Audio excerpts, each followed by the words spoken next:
Sobat Viral Kristen, bukan rahasia lagi kalau GRII atau Gereja Reformed pimpinan Pendeta Stephen Tong anti dengan gerakan karismatik. Dalam sebuah acara podcast bertajuk Truth Love Podcast by GRII Kebonjeruk, menyampaikan kebenaran dengan kasih kebenaran yang setia kepada Alkitab dan disampaikan dengan motivasi yang tulus merupakan ekspresi kasih yang mulia. Mari kita mendengarkan uraian kebenaran yang berpatokan kepada Alkitab, dengan judul Gerakan Karismatik, Madu atau Racun? Bincang wawasan pada Truth and Love Podcast yang diselenggarakan oleh GRII Kebonjeruk. Mari kita mendengarkan perbincangan yang dipandu oleh Ibu Amelia Hendra di mana Pendeta Antonius Stephen UN dan Bapak Angga Laskarus, seorang aktivis yang selama 25 tahun berada dalam gerakan karismatik, menyampaikan kebenaran dengan kasih. Berikut ini penggalan video podcast yang diberikan judul Gerakan Karismatik Madu atau Racun. Tapi sebelumnya jangan lupa untuk subscribe channel Viral Kristen ini agar kamu terus mendapatkan berita viral soal dunia kekristenan.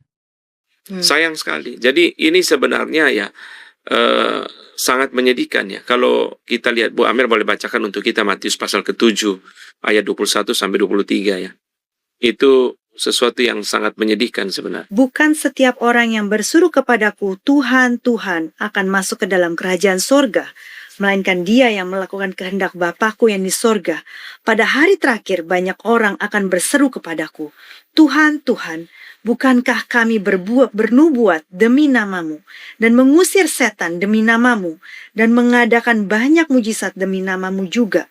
Pada waktu itulah aku akan berterus terang kepada mereka dan berkata, aku tidak pernah mengenal kamu, nyahlah daripadaku, kamu sekalian pembuat kejahatan.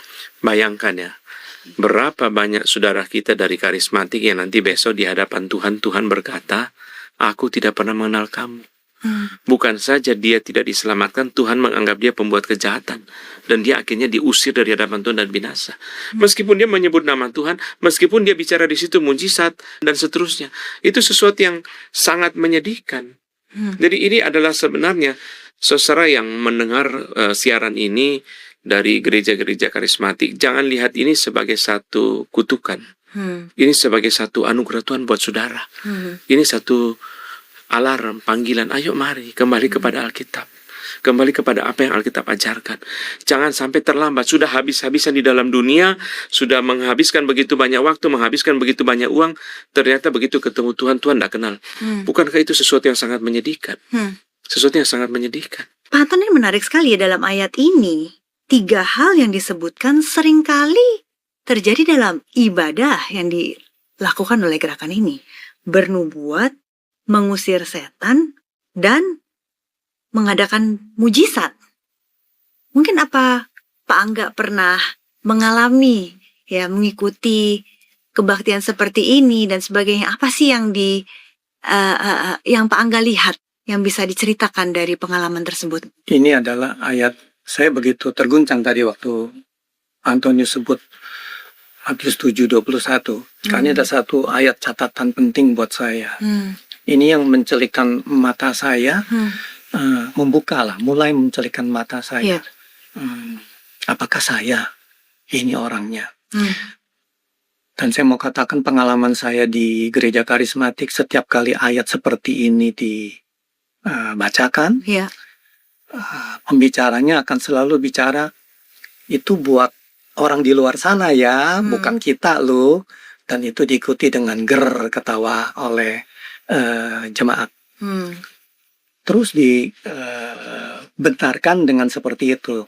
Dan kita tertanam kalau ayat-ayat yang mengerikan ini, yang sangat jujur gamblang ini kita baca, itu bukan buat saya.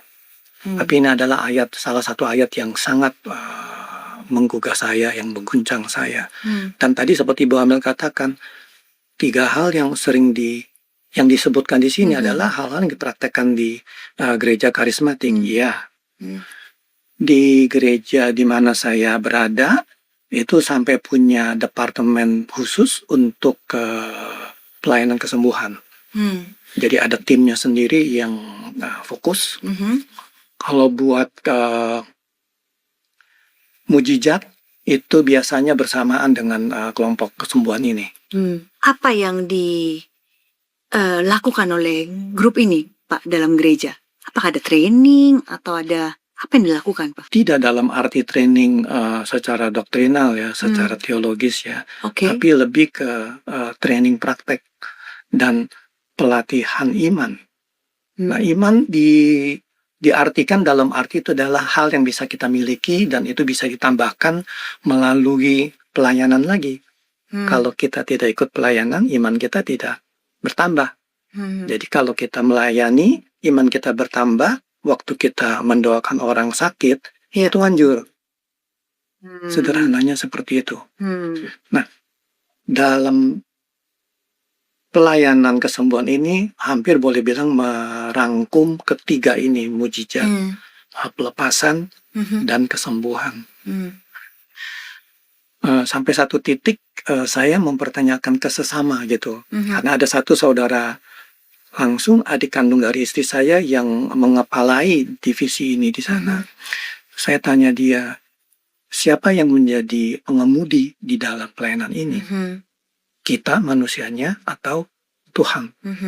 Karena di dalam pelayanan ini itu doa yang namanya menghardik setan, mengusir setan, tumpang tangan, memerintahkan kesembuhan demi nama Yesus sembuh.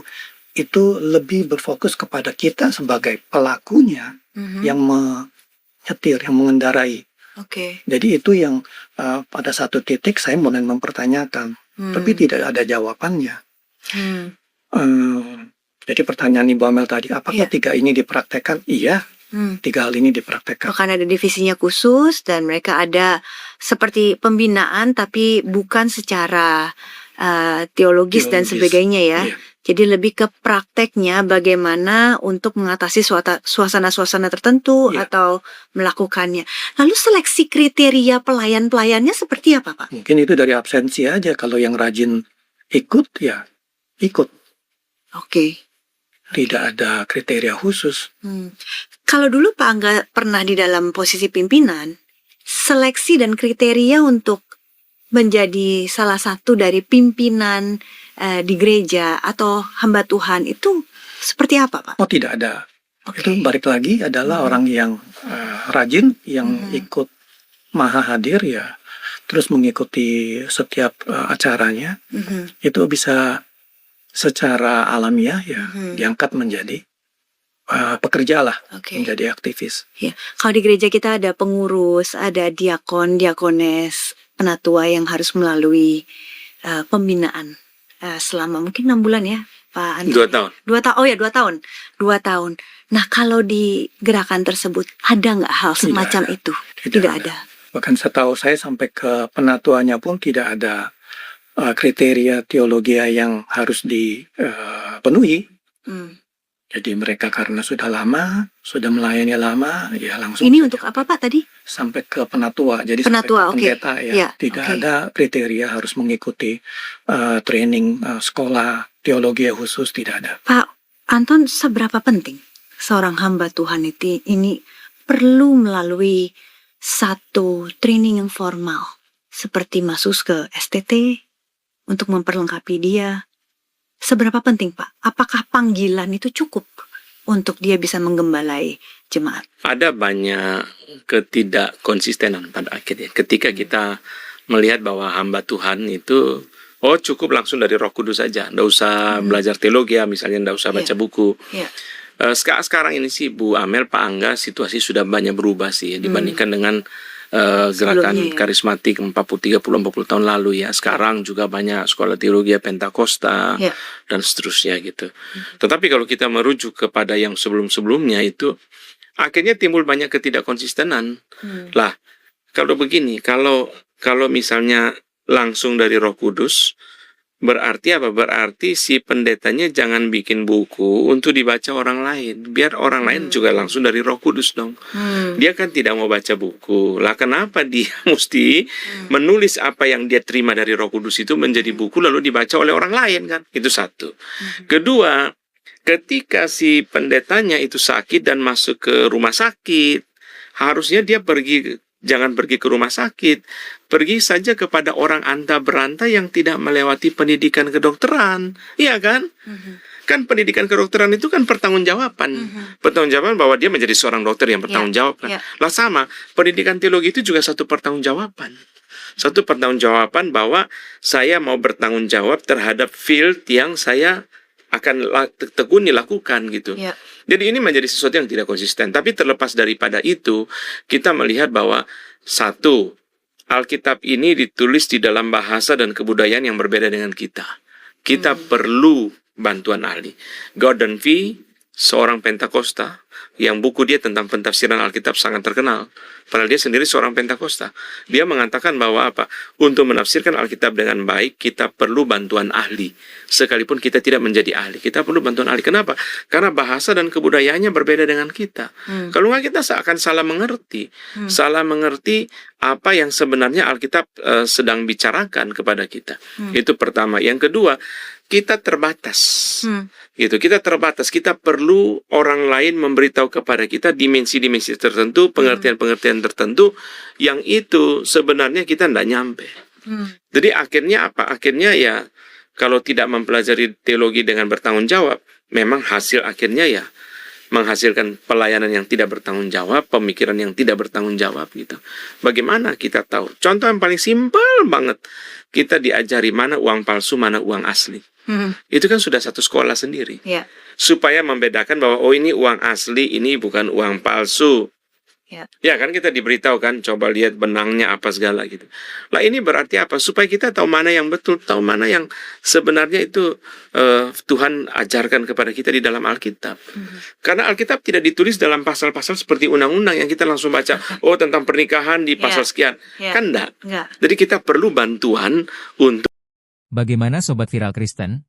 Setujukah kamu tentang gerakan karismatik yang disampaikan oleh podcast Reformed di atas? Share pendapatmu di kolom komentar ya.